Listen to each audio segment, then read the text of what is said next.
Hello வணக்கம் நண்பர்களே, நாம் பார்த்து கொண்டிருப்பது வேல் அக்ரி விலாக் சேனல். இப்போது நம்மளுடைய கேரட் தோட்டத்திற்கு எந்த மாதிரி ஸ்ப்ரிங்க்லர் மூலமாக தண்ணி காட்டுறோம் அப்படின்றத நம்ம இந்த வீடியோ பதிவில் காண்போம்.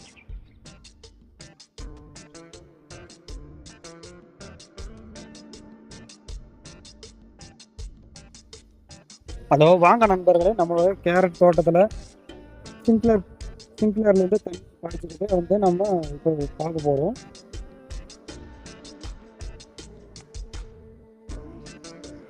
இங்கே பாருங்கள், பூவில் வந்து எல்லாமே தண்ணி வந்து செதறிட்டுருக்கு. தண்ணி எல்லாமே கரெக்டாக பாய்ஞ்சிட்டு இருக்கு. இங்கே ஒரு பூவில் வந்து மண் அடைச்சிட்டு இருக்கு. இதை உங்களுக்காக நம்ம பார்க்கலாம். ஃபஸ்ட்டு பூவை கலத்து விடலாம். அப்புறம் சின்ன குண்டு ஊசி எடுத்துக்கலாம். பின்னூசியில் அடைச்சிருக்கிற மண் எல்லாமே கலப்பி எடுத்துட்டு அந்த ஏரை வந்து அந்த மண் வாட்டர் வந்து ப்ரெஷராக வந்துட்டு இருக்கு. இப்போ பூ ஃபிட் பண்ணியாச்சு. இப்போ கரெக்டாக சரியான நம்முடைய தோட்டத்திற்கு எல்லா பக்கமும் மூலமாக தண்ணீர் எந்த அளவுக்கு நாம் பாய்ச்சுகிறோம் என்பதை இந்த வீடியோவில் பதிவாக காண்போம். இப்போது ஒரு ஸ்ப்ரிங்க்லர் பூவில்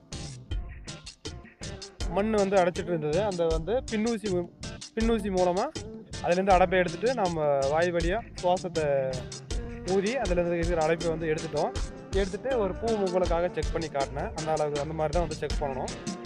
எல்லா பூவுமே நம்ம தோட்டத்துக்கு தண்ணி பாய்ச்சும் போது வந்து ஒரு ரவுண்டு வந்து நம்ம பார்க்கணும். இல்லைனாக்கில் அந்த இடத்துல வந்து ரவுண்டாக சர்க்கிளில் வந்து தண்ணி வந்து சிதறாமல் போயிடுச்சு அப்படின்னாக்கில் அந்த இடத்துல வந்து செடியினோட வளர்ச்சி வந்து கொஞ்சம் பாதிக்கும். செடி வளர்ச்சி வந்து அந்த இடத்துக்கு வராது. அதனால் வந்து கண்ணுங்கருத்தமாக நம்ம அந்த இடத்துல பார்த்துக்கிட்டோம் அப்படின்னா வளர்ச்சி எல்லா இடத்துலையுமே ஈவனாக இருக்கும்.